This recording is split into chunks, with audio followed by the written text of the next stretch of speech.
You've probably heard a lot of things about monosodium glutamate, that's MSG, that's like the enhancer, flavor enhancer in bouillon cubes or seasoning cubes, as you may know them.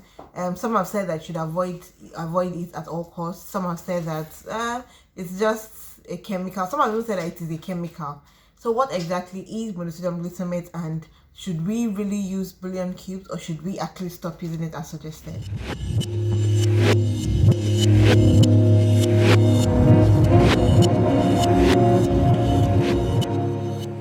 Hi everyone, and welcome back to my channel. Today I'll be talking about MSG, or the use of bouillon cubes, seasoning cubes, your Maggi, your Knorr, your chicken flavor and all of that. Should we really use it? Should we stop? Should we actually stop using it, or should we just continue using it? So let me give a backstory to it. So like, a doctor went to eat in a Chinese restaurant, and then when he came out of it, he realized that he was having a headache and some funny symptoms, and then he wrote, the way you would eat and probably want to sue the company or something. So the guy wrote to like a magazine or something, like he published it and said, I ate from Chinese restaurant. That's why they actually call it the Chinese restaurant syndrome.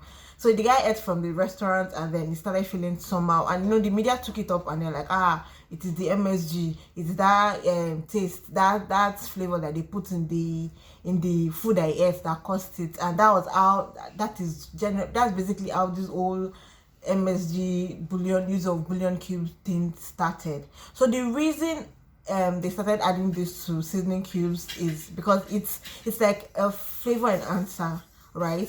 And one thing is, this MSG, it's a natural thing, like from what I've seen, it's a natural, or from what I've read, it's a natural thing.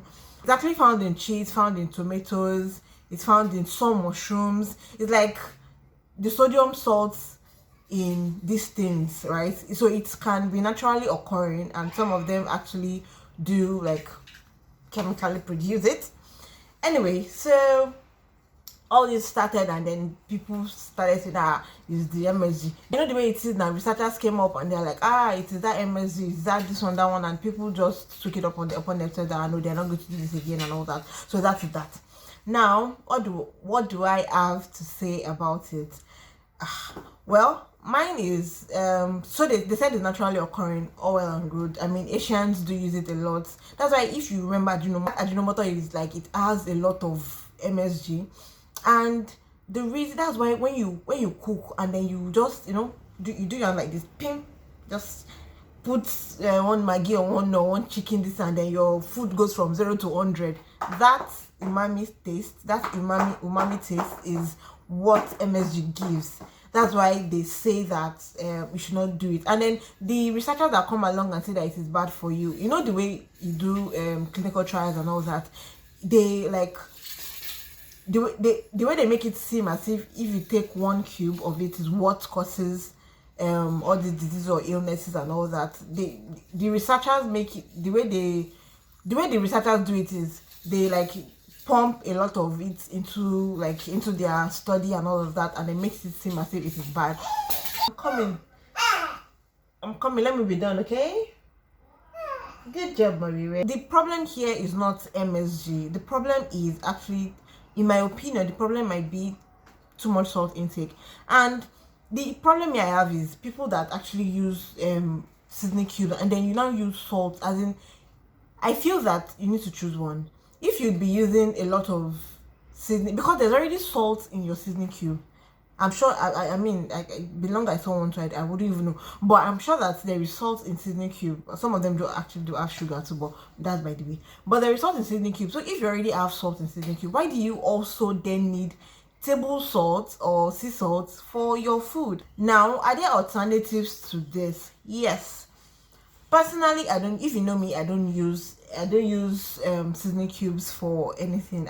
You can't find it in my house. I don't use it. Is it because doesn't mean I don't eat outside? Of course I do eat outside. I mean, I can't go to a party and tell them that, no, please, did you make food without using seasoning cubes? It's not possible. I eat outside. Do I eat takeout? Yes, I do eat all those stuffs. But one thing I say is, I try and control what I can't control what I eat outside, but I can control what I eat inside my house. So inside my home. So in my home you won't find that. But doesn't mean that I eat without I eat without that doesn't mean that my food don't taste well. What I'm trying to say is that you really need to just find your balance with. You don't have to. You need to reduce. You know, we've been saying that you need to reduce salt intake and all that. Aside from hypertension being hereditary, which you know it's one thing that if your grandfather, your father, or like that, you can calm down. Don't be the one that will start it in your generation. Reduce your salt intake, reduce the way you use seasoning cubes. You don't have to. If you can totally stop it, you can. Why I stopped using seasoning cubes since like 2020. No, after COVID, like 2021 was the point I said no, that I wasn't going to use it again, because I just felt like, oh, that's, if I can I, so one thing I did was, can I make food without this? Will my food still taste good without this? And I realized that, oh yes, it might taste bland at first, but as you go on, you realize that you can actually do without it. You really don't need to always have it in your meal. So the problem we have is trying to stop it all at once. You can reduce, if you are used to using 2 for your jollof rice or 4 for your jollof rice, reduce it to 3, reduce it to 2. From there, like that, before you know it, you removed 2, you removed 1. Before you know it, at the end of the day, you're using 1 and a little salt. You get used to it. It is what you introduce to your tongue that your tongue does not know so much about it. You are the one introducing to your body. Your body really doesn't know. It's what you give your body that your body will take. So if you reduce it, your body would also accept that, oh, that's what we are eating now. That's how we want to be eating now, and then you'll be fine. In my next video, right, I'll be telling you how you can actually cook without using your seasoning cubes, if you want to do that, or how you can reduce it from time to time, not even noticing. I mean, shout out to my sister. My sister would make jollof rice or make coconut rice without it, and you would not even know. The more you reduce it, the more you know that you can actually do without it. At the end of the day, you find out that you can do. I mean, I've been off this for more than 3 years now, and I eat outside, and when I eat outside, I know the difference between what I eat outside and what I eat inside my house, right? So people would argue that actually their grandparents are 100 and kingdom plus, their parents are old enough, and they've not seen anything happen to them and all those things.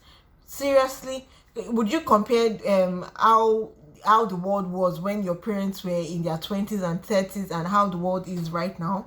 You can't compare. I mean, that's why it's called modernized world. The world is modernized already, so it is not, you can't even compare. It is not the same thing, right? So now I want to hear your thoughts. What do you think about MSG? Do you like it? Do you love it? Do you hate it? Are you someone that no matter what anybody says, you cannot stop using it? Or have you, also let me know in the comment section, have you used it? Have you stopped using it? How has it been? And are you willing to stop using it? So thank you for watching today's video, and catch you guys in the next video. Please don't forget to like, don't forget to share, and please don't forget to subscribe.